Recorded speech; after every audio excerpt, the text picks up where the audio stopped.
Good morning. My name is Rabbi Shoshana Nair, and it is my honor to be with you this morning as we remember Norman Goldston and join our hearts together to give comfort and strength to his family. Mourning is a time filled with many emotions and memories, both bitter and sweet. We begin our service with the recitation of psalms and prayers, thus linking Norman's life with the millennia of old tradition of the people of Israel and the eternity of God. Psalm 15. Adonai, who may abide in your house, who may dwell in your holy mountain, those who are upright and do justly, who speak the truth within their hearts, who do not slander others or wrong them or bring shame upon them, who scorn the lawless but honor those who revere God, who give their word and come what may do not retract, who do not exploit others, who do not take bribes. Those who live in this way shall never be shaken. Ecclesiastes. There is a time for everything, a time for every experience under heaven, a time for being born and a time for dying, a time for planting and a time for uprooting the planted, a time for destroying and a time for healing, a time for tearing down and a time for building up, a time for weeping and a time for laughing, a time for wailing and a time for dancing, a time for throwing stones and a time for gathering stones, a time for embracing and a time for refraining from embraces, a time for seeking and a time for losing, a time for keeping and a time for discarding, a time for tearing and a time for sowing, a time for silence and a time for speaking, a time for loving and a time for hating, a time for war and a time for peace. And from Psalm 90. O God, you have been our refuge in every generation. Before the mountains came into being, before you brought forth the earth from the world, from eternity to eternity you are God. You return us to dust. You decree, return you mortals, for in your sight 1,000 years are as yesterday when it has passed. As a watch in the night, you engulf us in sleep. We are like grass that renews itself at daybreak. It flourishes anew, and at dusk it withers and dries up. The span of our life is 80 years and 10, or given strength 80 years. But the best of those years have trouble and sorrow. They pass by speedily, and we are in darkness. Teach us, therefore, to number our days, that we may gain a heart of wisdom. Turn us, O God, show us mercy, your servant. Satisfy us at daybreak with your steadfast love, that we may sing for joy all of our days. Let your deeds be seen by your servants, your glory by their children. May your favor, O God, be upon us. Establish the work of our hands, that it may long endure.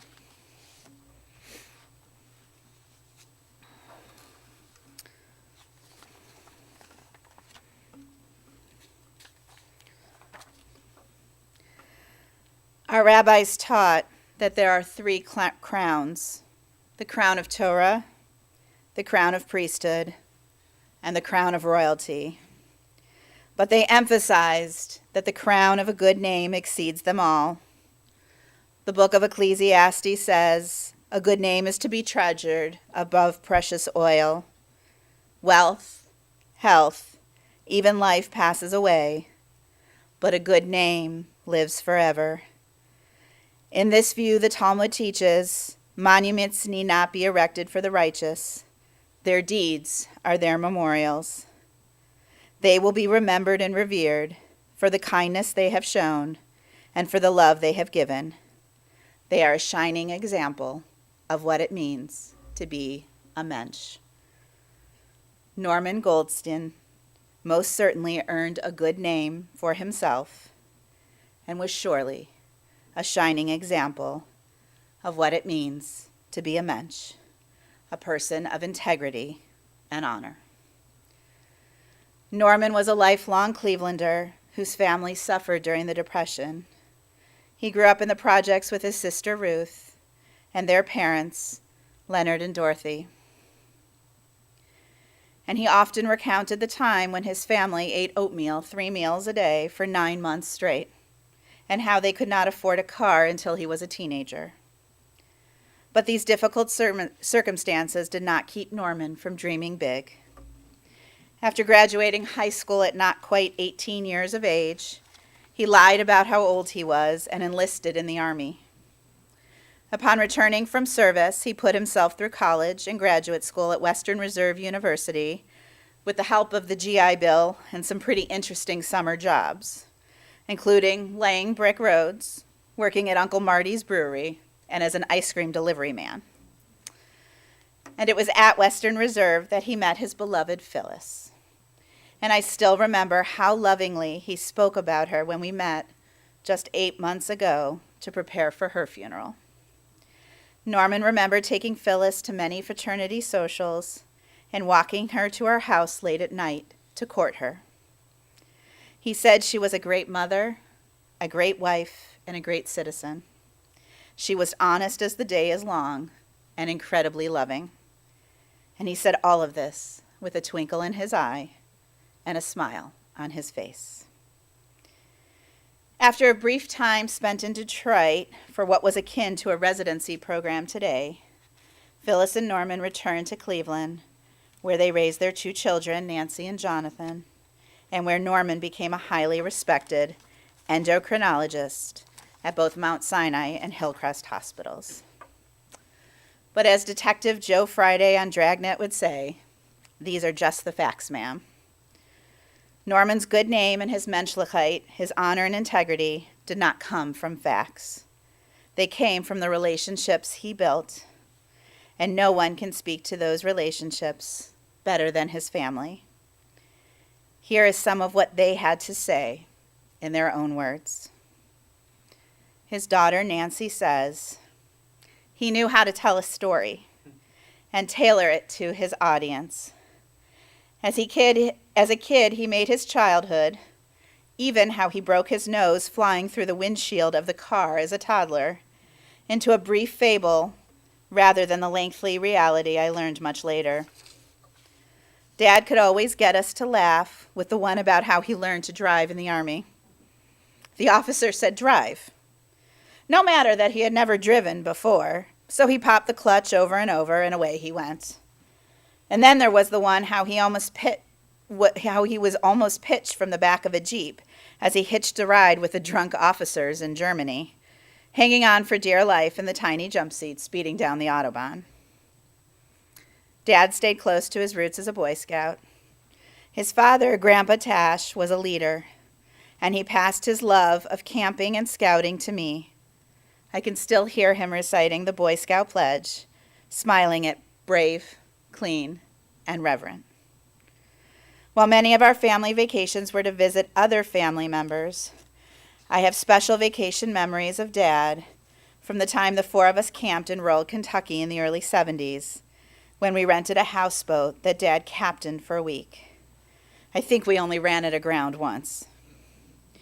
And our many exchange visits with Dad's beloved childhood friends, Paul and Charlotte Sear, and their family either in Anaheim or Cleveland. Dad was the best dad to me over the years. As a kid, he took me to work on rounds where I could see the respect he commanded and the knowledge he wielded at the hospital. But I was most impressed by his compassion towards his patients and how clear it was that they were glad he was their doctor. Whether for school, work, or life, he supported my choices, but did not try to make them for me. I can still feel his love and concern when he sat with me and Andy before we moved to Taiwan to discuss life choices and their implications. He made me feel how much he cared, but also how much he trusted my decisions. Dad had a great heart and a great sense of humor, and I treasure the time I have been able to spend with him and everything I have learned from him. I was lucky to have had him for a father, and I will miss him very much. and I hope I do this justice, in his own words of thanksgiving, Chintzy Gorksy Namzo Zerd Para Drovi to a bird. His son Jonathan shared with me that Dad had two great passions, his patience and his family, which included a wide circle of friends.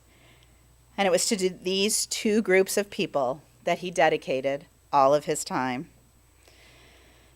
Dad had a dedication to service, and he treated all of his patients the same. They all received the same level of care, no matter their background or ability to pay. In fact, he was still getting weekly $5 checks long after his retirement from patients paying off services because Dad assured them it was okay to pay what they could, no matter how long it took.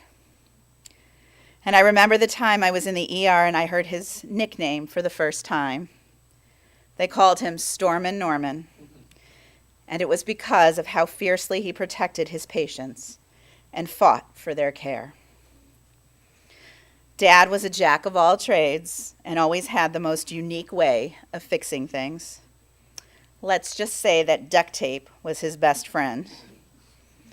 He worked really hard 7 days a week, but he carved out time for some great family vacations throughout the country, many of which included visiting family and friends that were like family. My dad was serious when it came to his profession, but he also knew how to be silly, even up until the end. He was a magnet at Maplewood because he put a smile on everyone's face. And it wasn't just those who worked there who loved him, but the residents, too. In fact, some of their relatives have offered condolences, feeling like they knew him because their family members talked so lovingly about him. I think the most important thing I have to share is that by watching my dad do what he did professionally and personally, I have come to realize I handle things identically to him. My clients are not just transactions. I know about their lives and care about them, and I know my family is what matters most. Norman's son-in-law, Andy, had these beautiful words to share. There were a great many things, actually, but I particularly want people to remember that he had an incredible mind. Norman loved ideas and concepts and discovery in science.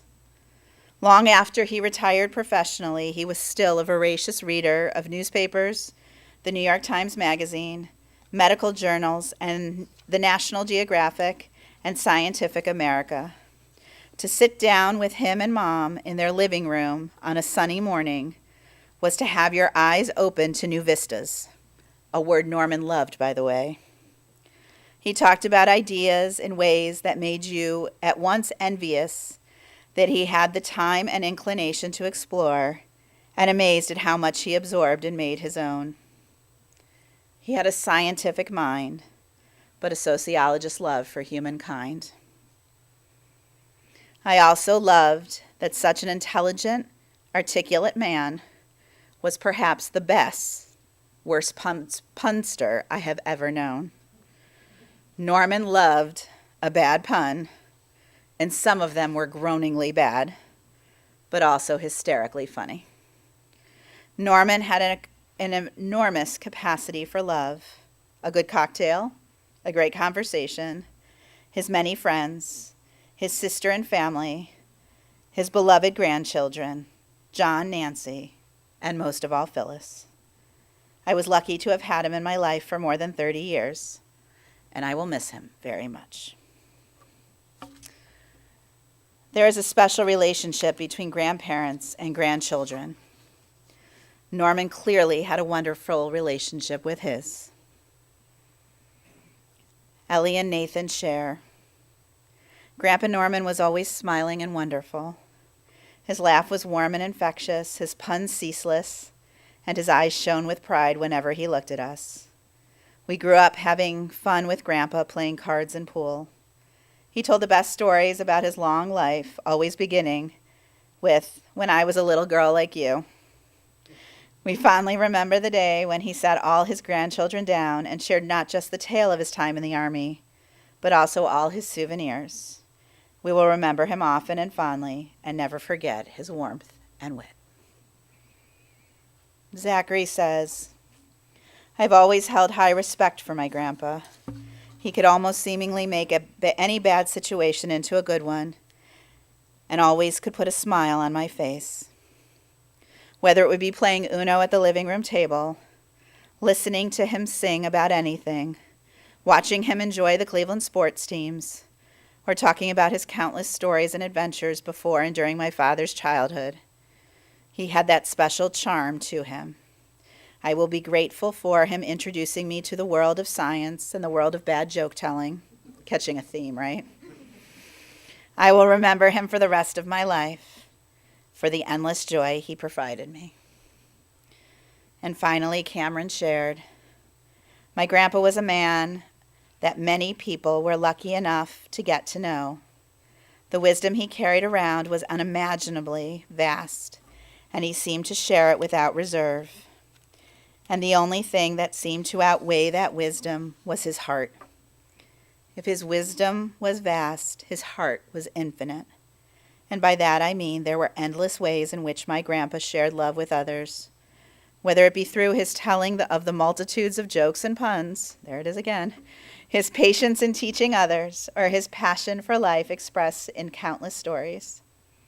Furthermore, it's quite wonderful to reflect and realize how seamlessly my grandpa balanced being loving in order to nurture me with being stern in order to teach me. Ordering at one point for me not to slam doors because I could break someone's finger, so I ought to be more careful.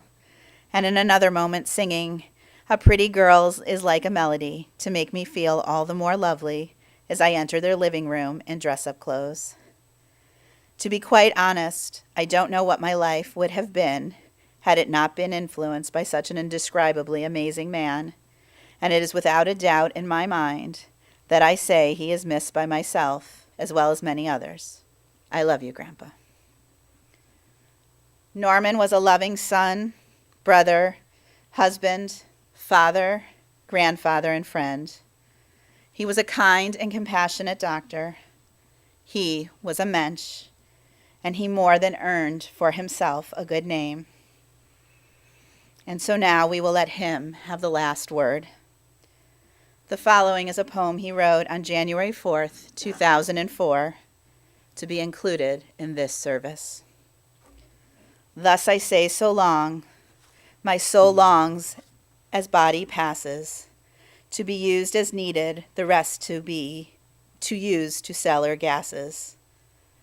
The rest is ashes after some sprinkled by a stone to be poured in Lake Erie.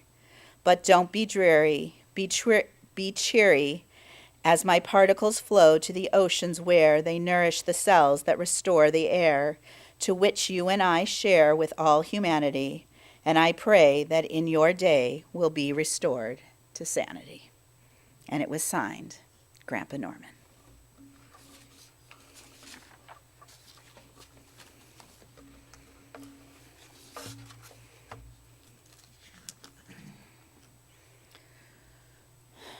Birth is a beginning, and death a destination, and life is a journey.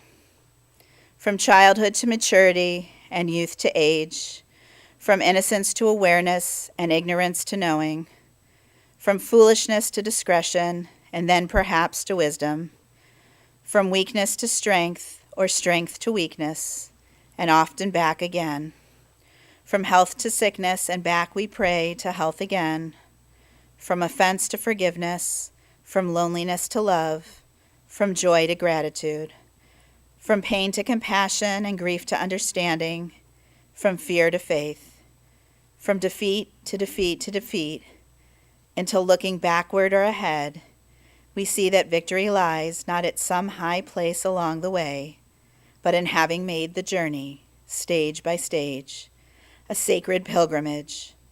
Birth is a beginning, and death a destination, and life is a journey, a sacred pilgrimage to life everlasting. Psalm 23. The Lord is my shepherd, I shall not want. God makes me lie down in green pastures and leads me beside still waters and restores my soul. You lead me in right paths for the sake of your name. Even when I walk through in the valley of the shadow of death, I shall fear no evil, for you are with me. Your rod and your staff, they comfort me. You have set a table before me in the presence of my enemies. You have anointed my head with oil. My cup overflows. Surely goodness and mercy shall follow me all the days of my life, and I shall dwell in the house of God forever. Please rise for El Malei Rachamim.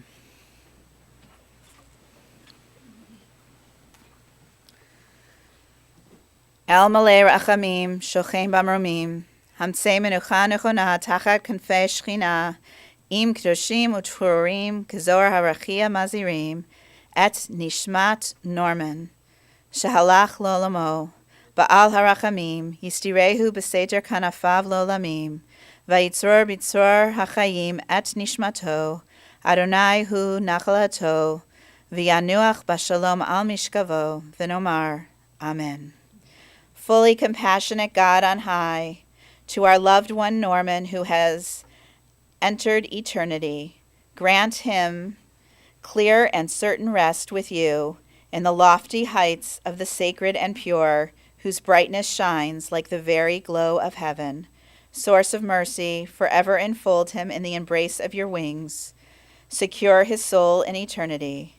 Adonai is yours. May he rest in peace, as together we say, Amen.